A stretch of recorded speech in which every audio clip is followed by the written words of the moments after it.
역사상 가장 충격적인 고고학적 발견이 하나 있습니다. 기존의 모든 통념을 뒤집어 놓은 발견 말이죠. 터키 남동쪽에 위치한 건조한 평원지대, 그곳에 신비로운 언덕 하나가 수천 년간 조용히 자리하고 있었습니다. 지역 주민들에게는 성스러운 장소로 여겨졌지만 누구도 그 안에 무엇이 숨어 있는지 알지 못했습니다. 하지만 그 언덕 속에는 인류 문명사를 완전히 새로 써야 할 만큼 놀라운 비밀이 잠들어 있었습니다. 이제부터 그 놀라운 발견의 이야기를 시작해 보겠습니다. 인류가 알고 있던 역사의 모든 것이 바뀌게 된 그 순간을 말이죠. 이곳은 현재 괭베클리 테페로 불리는 유적지의 발견 과정부터 살펴보겠습니다. 20세기 중반까지만 해도 이곳은 그저 평범한 언덕으로 여겨졌습니다. 맑은 날씨에는 주변 농장들이 펼쳐진 넓은 평야를 한눈에 내려다볼 수 있는 전망 좋은 높은 지대였죠. 지역 쿠르드족들은 이 언덕을 오래전부터 신성시해왔지만 고고학적으로는 별다른 관심을 받지 못했습니다. 하지만 운명적인 순간이 다가오고 있었습니다. 이 평범한 언덕이 인류 역사를 뒤바꿀 열쇠를 품고 있었던 것이죠. 상황이 바뀐 것은 1994년이었습니다. 독일의 고고학자 클라우스 슈미트가 현지 농부들로부터 흥미로운 이야기를 듣게 된 거죠. 농사를 짓다가 땅에서 이상한 돌들이 계속 나온다는 얘기였습니다. 처음에는 단순한 무덤의 표식일 것이라고 생각했지만 직접 발굴 작업을 시작하자 상상을 뛰어넘는 발견이 이어졌습니다. 며칠간의 작업으로 드러난 것은 단순한 돌무덤이 아니라 정교하게 다듬어진 거대한 석조 구조물이었습니다.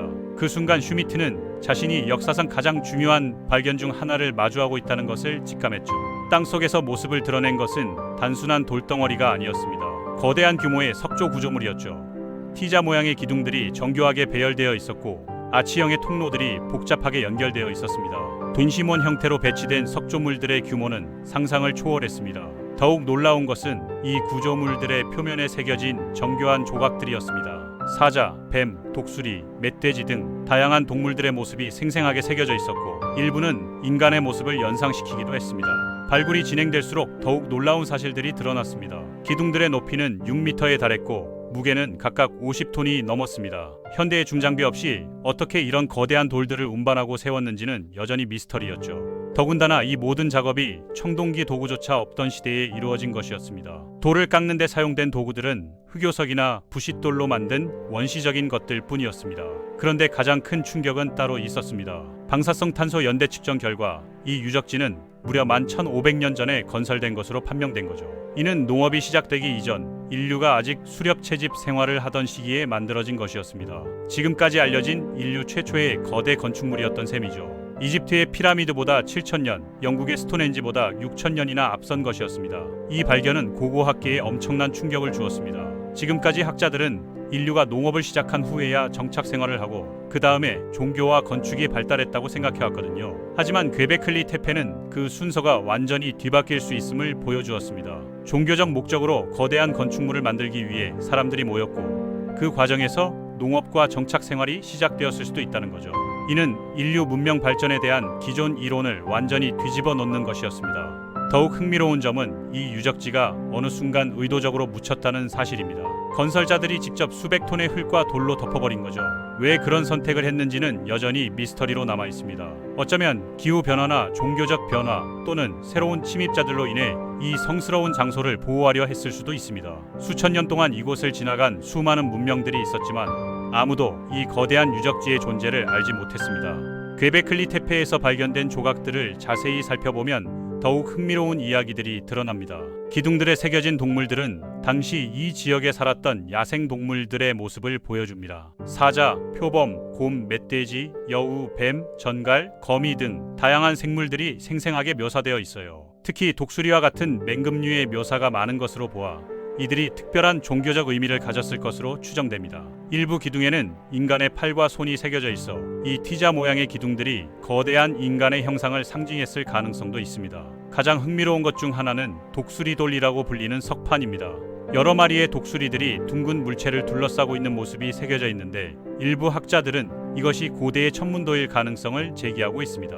약 13,000년 전에 일어난 영거 드라이어스라는 급격한 기후변화 사건과 연관이 있을 수도 있다는 거죠. 이 시기에는 해성이나 소행성 충돌로 인한 대재앙이 있었을 가능성이 높고 괭베클리 테페의 조각들이 그 기록일 수도 있습니다. 만약 이 해석이 맞다면 이곳은 인류 최초의 천문대이자 재앙의 기록소였을 수도 있습니다. 발굴이 계속되면서 퀘베클리 테페의 규모는 계속 확장되고 있습니다.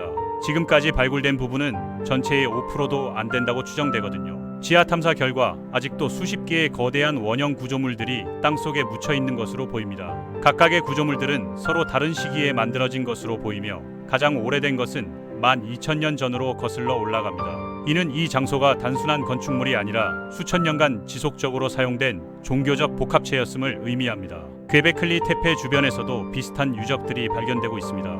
네발리 코리, 카라한 테페 등 여러 유적지들이 같은 시대, 같은 문화권에서 만들어진 것으로 보입니다. 이는 당시 이 지역에 우리가 상상했던 것보다 훨씬 복잡하고 발달된 사회가 존재했음을 의미합니다. 수렵 채집민들이 단순히 먹을 것을 찾아 떠도는 삶을 살았다는 기존의 인식을 완전히 바꿔야 할 상황입니다. 이들은 이미 복잡한 사회 조직과 종교 체계, 그리고 놀라운 건축 기술을 가지고 있었던 것이죠. 이처럼 과거로 갈수록 더 많은 미스터리가 우리를 기다리고 있습니다. 지구상에 살았던 모든 생명체 중에서 화석으로 남아있는 것은 1%도 안 된다고 과학자들은 추정하고 있거든요. 99% 이상의 과거는 영원히 사라져버린 셈이죠. 우리가 아는 것보다 모르는 것이 훨씬 많다는 의미입니다. 퀘베클리 테페의 발견은 이런 잃어버린 역사의 빙산의 일각일 뿐일지도 모릅니다. 우주로 범위를 넓혀보면 상황은 더욱 극적입니다. 현재까지 발견된 외계 행성들과 우주 탐사 결과를 보면 생명체가 존재할 가능성이 있는 곳들이 수없이 많습니다. 하지만 아직까지 단 하나의 명확한 증거도 찾지 못했죠. 과연 우주 어딘가에는 어떤 미스터리들이 우리를 기다리고 있을까요? 어쩌면 퀘베클리 테페처럼 우리가 아직 발견하지 못한 놀라운 비밀들이 우주 곳곳에 숨어 있을지도 모릅니다. 생명의 기원을 추적해보면 더욱 흥미로운 이야기들이 펼쳐집니다. 남극에서 발견된 한 운석이 과학계를 뒤흔든 적이 있습니다. 1996년 로버타라는 연구원이 남극의 광활한 빙원을 탐사하던 중 발견한 암석이었죠. 하얀 얼음 위에서 검은 암석은 쉽게 눈에 띄었습니다. 이 암석은 ALH84001이라는 이름을 받았는데 분석 결과 놀라운 사실이 밝혀졌습니다. 이 운석은 수백만 년 전 화성에서 날아온 것이었습니다. 거대한 충돌에 의해 화성 표면에서 떨어져 나온 후 긴 우주 여행을 거쳐 지구에 도착한 거죠. 더욱 놀라운 것은 이 운석 내부에서 발견된 미세한 구조물들이었습니다. 전자현미경으로 관찰한 결과 지구의 세균과 유사한 사슬 모양의 구조들이 발견된 거죠. 이 구조물들의 크기는 100나노미터 정도로 지구의 가작은 세균보다도 10배나 작았습니다. 나사는 이를 화성 생명체의 화석 증거라고 발표했습니다. 당시 빌 클린턴 대통령까지 나서서 공식 성명을 발표할 정도로 큰 파장을 일으켰죠. 전 세계 언론이 이 소식을 톱뉴스로 다뤘고 외계 생명체 발견이라는 역사적 순간으로 여겨졌습니다. 하지만 다른 과학자들의 추가 연구 결과 이러한 구조물들이 단순한 화학 반응의 결과일 가능성이 높다는 결론에 이르렀습니다. 생명체의 흔적이 아니라 무기물의 화학적 상호작용이었던 셈이죠. 이 사건은 외계 생명체를 식별하는 것이 얼마나 어려운 일인지 보여주는 대표적인 사례가 되었습니다. 생명체라고 판단하기 위해서는 명확한 기준이 필요하죠. 현재 과학계에는 생명체에 대한 정의가 200가지가 넘습니다. 이를 정리해보면 크게 3가지 특성으로 나눌 수 있어요. 이 3가지 조건을 모두 만족해야 진정한 의미의 생명체라고 할 수 있습니다. 첫 번째는 정보 저장 능력입니다. 생명체는 자신의 상태와 특징에 대한 정보를 어떤 방식으로든 저장할 수 있어야 합니다. 지구 생명체의 경우 DNA가 이 역할을 하죠. 4가지 염기의 조합으로 무한한 정보를 저장할 수 있는 놀라운 시스템입니다. 하지만 외계 생명체라면 완전히 다른 방식으로 정보를 저장할 수도 있겠죠. 두 번째는 환경과의 상호작용 능력입니다. 주변 환경에 반응하고 에너지를 획득하고 소비할 수 있어야 합니다. 지구의 생명체들은 태양 에너지를 직접 이용하거나 다른 생명체를 먹거나 화학 반응을 통해 에너지를 얻습니다. 심해의 열수구 근처에 사는 생물들처럼 햇빛 없이도 황화합물의 화학 에너지를 이용하는 경우도 있죠. 외계 생명체라면 우리가 상상하지 못한 완전히 새로운 에너지원을 이용할 수도 있을 것입니다.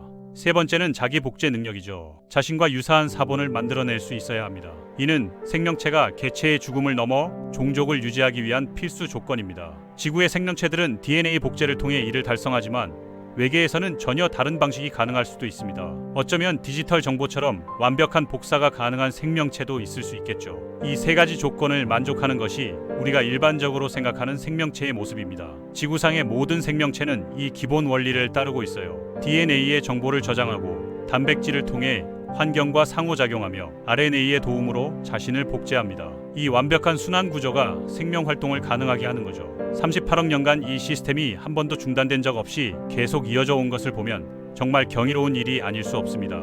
하지만 지구에서도 이 정의의 경계선상에 있는 존재들이 있습니다. 바이러스가 대표적인 예죠. 바이러스는 정보를 저장하고 복제할 수 있지만 숙주 없이는 혼자서 할 수 없습니다.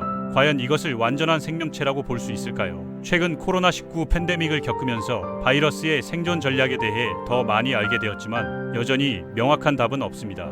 생명의 기원을 더 거슬러 올라가 보면 더욱 흥미로운 이야기들이 나옵니다.